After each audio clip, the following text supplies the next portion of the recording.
अच्छा श्रीवास्तव जी, ये जो लीला हुई है ये कार्तिक के महीने में हुई है। कार्तिक मास अभी आने वाला है, शरद पूर्णिमा के बाद। कार्तिक मास को दामोदर मास बोलते हैं क्योंकि आगे मैया ने इस लीला में ही कन्हैया को बांधा है। तो कन्हैया को बांधा है तो इस कारण से मैया ने बांध दिया, तो लाला का नाम पड़ गया दामोदर। श्री कृष्ण को दामोदर भी कहते हैं। दामोदर का मतलब दाम माने रस्सी, उदर माने पेट। बोले पेट में रस्सी बांधी तो नाम पड़ गया दामोदर। कार्तिक के माह में वैष्णवों को अपनी सेवा पूजा बढ़ा देनी चाहिए। हम लोग यदि 10 माला करते हो तो कार्तिक में कम से कम 15 करें। अपनी जो भी सेवा है, पूजा है, कार्तिक के महीने में वैष्णवों को, भक्तों को वो बढ़ा लेनी चाहिए। अब कार्तिक आ रहा है तो 2-3 बातें आपको बतला देते हैं कार्तिक में क्या करना है। पहला तो कार्तिक स्नान का बहुत महत्व है। भैया थोड़ा सा बढ़ा देना इसको। कार्तिक स्नान का बहुत महत्व है। तो हो सके तो ब्रह्म बेला में कार्तिक में सवेरे उठ करके स्नान करना चाहिए, सवेरे सवेरे कार्तिक स्नान। और दूसरा स्नान के बाद में है, क्या हो रहा है कार्तिक माह में, एक तो स्नान, दूसरा तुलसी का अर्चन। तुलसी महारानी की पूजा की विशेष महिमा कार्तिक में है। वैसे तो हमेशा ही करनी चाहिए, पर कार्तिक के महीने में तुलसी की पूजा खूब करें। नित्य जल चढ़ाएं, उनको धूप दीप आदि से पूजा करें, भोग लगाएं और परिक्रमा करें। कार्तिक के पूरे महीने पूजा के बाद परिक्रमा करें तो कैसे करें श्रीवास्तव जी? किसी चौकी पे तुलसी जी का गमला रख लीजिए और उसी पे ठाकुर जी, सालिग्राम जी आदि जो है उनका सिंहासन रख लीजिए।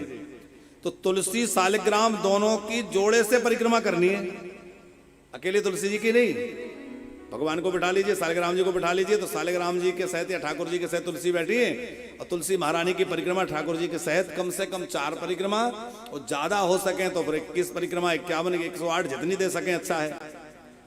तुलसी महारानी को जो है जल चढ़ाना, घी का दीपक दोनों समय तुलसी जी को दिखाना, ये कार्तिक में करिए, बहुत इसका फल मिलेगा। भगवान को कार्तिक के महीने में जो है तुलसी का चंदन घिस के लगाना चाहिए। जैसे हम मलयागर चंदन घिसते हैं तो मलयागर चंदन की तो महिमा है ही, पर तुलसी की काष्ठ को घिसकर जो चंदन चढ़ाया जाता है उसको बोलते हैं हरि चंदन। हरि चंदन जो है वो तुलसी का नाम है।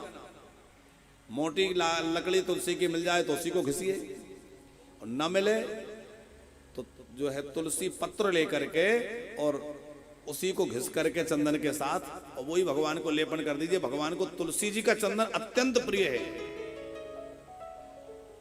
तुलसी का चंदन भगवान को अर्पित करें, तुलसी भगवान को अर्पित करें। नित्य तुलसी ठाकुर जी को, शालिग्राम जी को अवश्य चढ़ानी है, तुलसी जी का चंदन चढ़ाना है।